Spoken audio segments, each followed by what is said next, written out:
What's up? What's up? You're here with Josh and Tara, and this is Cooking with the Cooks podcast. Hello. What's up? We've done podcasts before, so this might not be your first time hearing you, but this is a brand new thing we got going on. Hearing you? You mean hearing us? Hearing us. I'm sorry. My bad. We're going to talk about a couple things, relationships, kids, and stuff like that on this podcast. So, I'm not going to say we're giving you advice, but you can take our advice. What you say? Yeah, we're definitely not giving advice. Like, we're not saying, like, you should go tell your friends, but we tell you to do Exactly. Take time and consider. What works for us might not work for you. Exactly. So today we're going to talk about how to remain a strong marriage and also navigate having kids and do things with your kids and stuff like that and make time for them. So, how do you go about that, Sarah? In To our make time relationship. make time for the kids. Yes. We give them all the fucking time. You're like, where's There is no balance. There's no balance. There is no balance. No balance at all. No. So You really make time for each other, and that's what it is. yeah, that makes sense. Mm-hmm. So I mean, what do you feel like you do to make sure you give the kids time throughout your regular day? What do I do? Yeah, like how do you make sure while you're married, in your regular life, as a mother, you can just go from there. Like what do you do every day to try to make sure you know your kids know you're there? Show up, I guess. That's really all it is to it, is being a parent. Yeah, no, it was just like I feel like I wanted to word the question in a way that made sense, but it was just really in my head. I'm just like, all you gotta do is just be there to be a parent. Yep. Yeah, it's not really Be there and be attentive. Yeah, That's about it, really. yeah. I mean, I tried to ask them about their day. After school. I think that's trying to show some acknowledgement towards them. Yeah. Our Our literal work day before our work schedule is about to change is take the kids to school, go to work, leave out of work, go pick the kids up from school, work the rest of the day, come home, cook dinner, talk with the kids, do homework, sleep, start over. Yeah, sleep and repeat. So it's good to get off that schedule. Good to be off that one. That one's not fun. That's not a good schedule. But also, I think that you got to make sure, you don't get too wrapped up in your kids and you're trying to make time for your spouse too as well. Absolutely. So. But I mean, that's part of it. Like you said, sleep and repeat. Part of our literal day schedule is after the kids go to bed, we watch TV. We probably smoke. We watch TV. And then we go to bed. And we do it all over again. So right. That is... We like an old married couple. That's our routine, though. Like, that's part of the day. Mm-hmm. Smoke together. When we come home at night, watch TV, and then go to sleep. Mm-hmm. And I mean, for the most part, I enjoy it. And it works. It works, yeah. It works for us. It's just the work part that I don't like. But, yeah. Whatever. I guess you got to still pay bills and all that stuff. It works for us. Might not work for everybody else, but... Right. We said that at the beginning, right? Yeah. I'm cool with it. Right. We get our time to ourselves together every day. Yeah, we do. It does make it easier. Our schedules align even perfectly. If it is only an hour because he falls asleep on me all the time. No, not all the time. Yes. I try to do better. But I was going to say also our schedules do happen to align perfectly. Yes. You know what I'm saying? Like we We're don't on think the about that exact same schedule. Everything's at the same schedule time. That's what I'm saying. Like you can't take our advice because everybody don't work. Like we literally... If you're new to our podcast, quick background of Tara and Josh. We met at work. We've been working together for 12 years now. And just so happened that now we're on the exact same schedule in the exact same department. So we get to be together all the time. Yeah. A lot of couples not together all the time. Yeah. That's why we're okay with giving a lot of time to the kids because even when we're at work, we're together. Right. It is even to get more into the advantage of it is that I tell people all the time. What? No, go ahead. So, what I tell people is that they'd be like, how do you work with your wife all the time? I'd be like, well, when me and Tara go home, we kind of just do our own thing, and then we'll just meet back up. You know, it's because we're already on the same schedule. So if, you know, we wouldn't have a talk, I can just go over there and talk to her right now. And that's how you work with me? What do you mean? I'm saying, like, that's your answer for how we work together? Yeah, that it makes sense. It works out. And I do my own thing. When we come home? Not all the time. I'm saying that we can. That we can. Like, I can go play the video game. You can go and watch Netflix all day. And then we'll go to bed. And then we'll get right back into it. And then we'll wake up. Then the next day, we're just like, all right, we did our thing yesterday. But today, like, let's say we were on some marathon thing. Like, we were watching, like, Friends or whatever. Or Frasier. Mm-hmm. You usually watch Frasier with me. But you also got something else that you're missing out on because we watching Frasier. You want to watch another show. So now the time that I'm doing something else or on my phone, then that's when you watch the other thing. And then when we come back together after work, we watch Frasier together. I don't know if that's a good answer for how do you work with your wife every day, you know? What I tell people when they ask about, like, I don't see how y'all work together, I just be like, even when we at work, we not together the whole time. And it just don't bother me because we like being around each other. I don't know what you're talking about with this. We go home and do separate things and you go do your thing. What they got to do with work? That's separate stuff. So I'm saying that we don't have to, because we can spend a lot of time together at work and talk. So that's how we work together, because we can spend time at work and then we come home and we can do our separate things and then come back together. Yeah. Okay. If I'm not out of town, it's not a day that goes by that I don't see my kids. And I'm not out of town that often. Is it irritating? Hell yeah. Do I get tired of them? Absolutely. But spend time with your kids. Ask them about their day and their friends and their interests and their hobbies. And you ain't even got to do a lot because I'm lazy. Just spend time with your kids. Yeah, that seems pretty down the middle, at least for us. Again, everybody's circumstances is different, and what's going on with their stuff in their life at that time. So, yeah. But we have been through a different time. A few years ago, remember, we was on complete opposite schedules, and we had the kids. So whenever I was at home with the kids, you was at work, and when you was at home, like, we literally passed by each other. For a few years, actually, when we was at Sterling and at Livonia. Yeah, but I mean, I feel like we still make time. Yeah. You know, just there's always time to do. It is always time. There's always time to do stuff.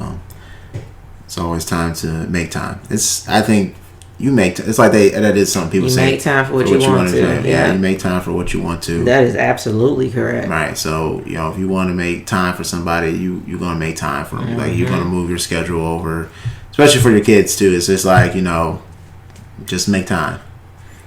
You know, make the time. It might seem like you can't make the time, but you gotta figure out a way to do it, because you can. I don't really go by the thing too where people be like, oh, you gotta, like, your husband first, then your kids. I think it's like equal across the board, you know? I don't think one is above the other in the aspect of time. In the aspect of spending time with each other. I don't think you gotta make more time to spend with your spouse than you do with your kids and stuff like that. Yeah, that's weird. I think that's a weird thing to even be concerned about, is that you mad at me because I was spending time with my kids. Yeah. You know, like, that's kind of strange. Would you agree? That'd be kind of weird. It's very weird. Yeah. It's very, very weird. Yeah. Then again, our kids kind of run our lives. Yeah, we allowed them. We allowed them to run our lives. We allowed them. And, you know, someone's probably listening to this right now, like, no, someone's going to be like, even later on, whoever listens to it, like, no, they're just saying that. I wanted to clarify this. Like, they're just saying that, like, they're not letting them do it. Like, no.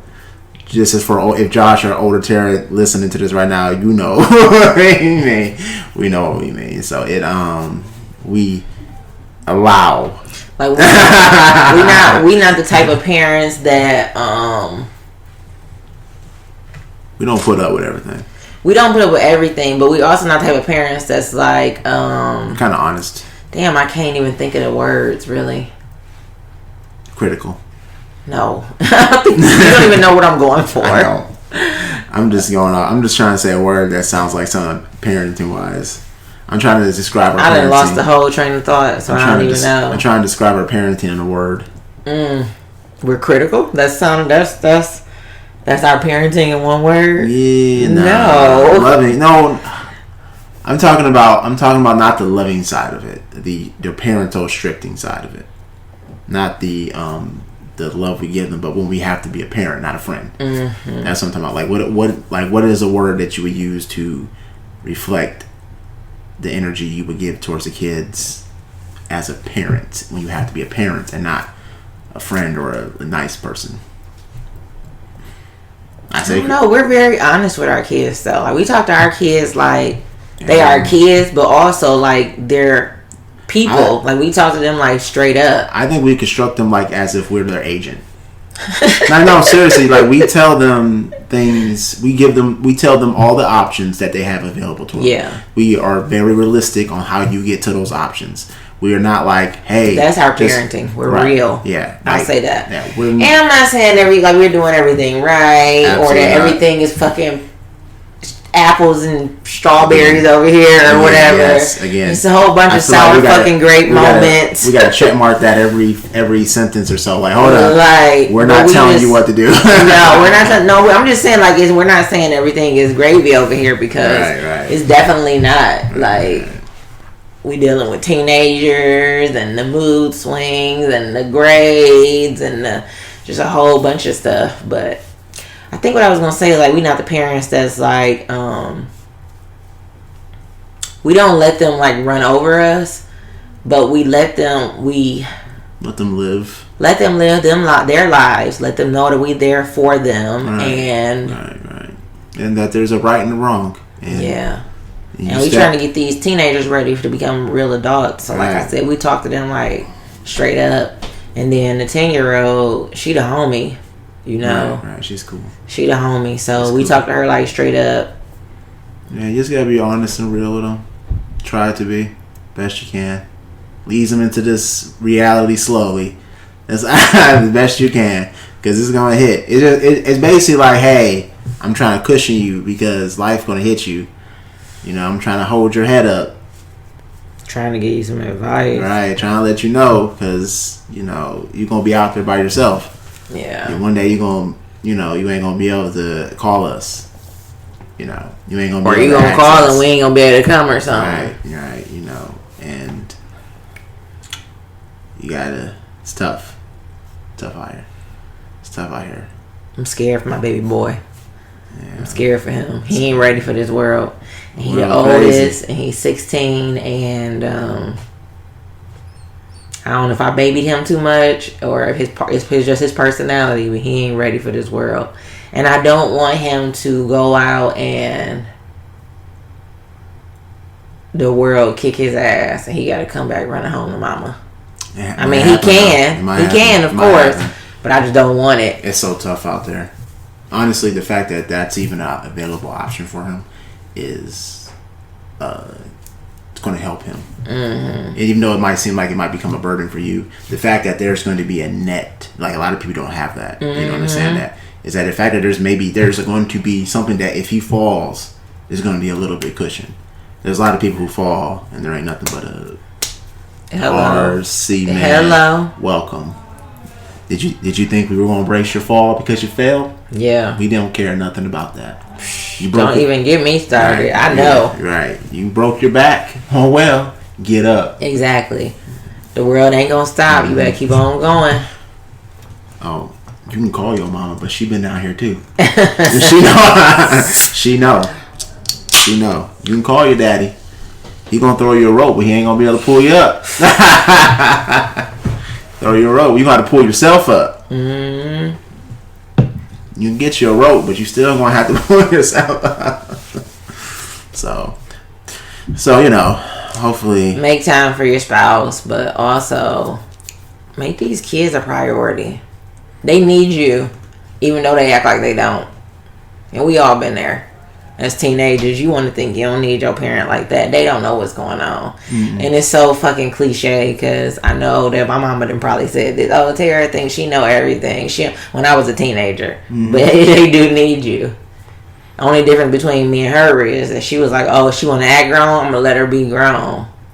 Mm-hmm. And me, I'm like, yeah, you want to act grown? Well, let me help you. Right. Instead of like, I just wash my hands with you. Right, and just let you fail. Yeah. Fail. Like, I think there was a thing when our parents were younger that you fail. You go out, and if you fail, you fail. And then that's just it. That's it. You shut up. And you can't come back here. Yep. That's how it used to be. You go figure it out. You go do whatever you got to do. And then so they took that mentality and put it on their kids. Yeah. But we trying to be different. Right. You go take that 9 to 5. You shut up and you get in line. Mm-hmm. And you try. Like everyone's allowed to take that. It was like you only get one swing. You can't swing twice. Can't swing twice. Once you swing twice, and I mean sometimes that is true, but. That don't mean it's the end of the world. Yeah. Striking out don't mean that you are done. That's it. There's other options. There's a lot of other options. Mm-hmm. Hell, you can go right back up there and swing again. Get yourself together and go back out there again. So, but yeah, it is good that they will probably have some cushion to fall back on. Now, I don't mind, the kids did that too. I was like, keep doing well. Do what you gotta do in school. Take care of your business, and you're gonna live somewhere pretty much almost rent free. And as long as you're handling business and getting your money together and being responsible, you're gonna be good. You come in here and acting dumb, well, you get to be an adult. And that might even sound mean to some people, but that's more than a lot of, and not even say that my dad just like kicked me out. No, it was more like just like it pretty much was no point in me trying to come back. You know what I'm saying? Because he wasn't even going to keep the house we were staying in anymore. He was downsizing during that time. So he was leaving that. He needed to get something smaller, something that he. But even when he downsized, though, he let you come back. He did, and it helped. See, it helped. It helped me. Helped you a lot. Just that little net. Keep you up.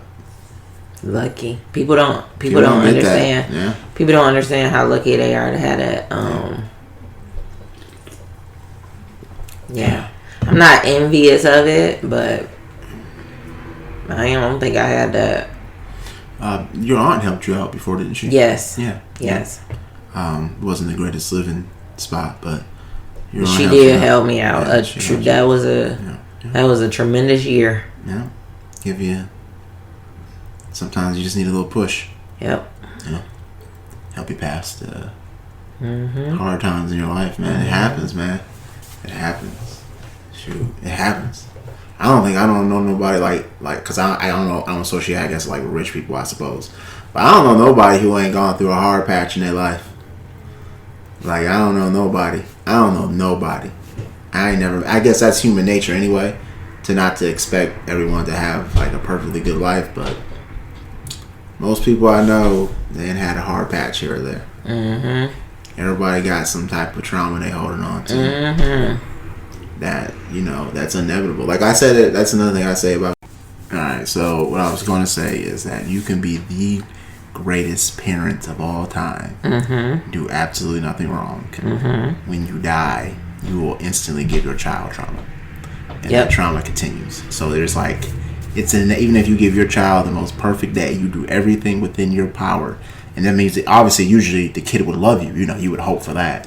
Of course, the kid will love you. So then eventually, when you do pass, even if you live to 100, you will surpass your kid in age, because that's what the ultimate goal you want. Mm-hmm. And that at that very moment, they lose probably the most important thing they've ever had in their life. But that's enough about that. Yeah. But it's true, though. It's true. Yeah. So, thank you for listening. We're going to end it right here. Let us know what you think any way you can. If you hear it, just tell us. We'll give it a few more tries. We'll see how the views goes and see if we get some love. This is Cooking with the Cooks. This is Josh and Tara. My lovely wife. And we will be back later. See ya. Peace. Bye.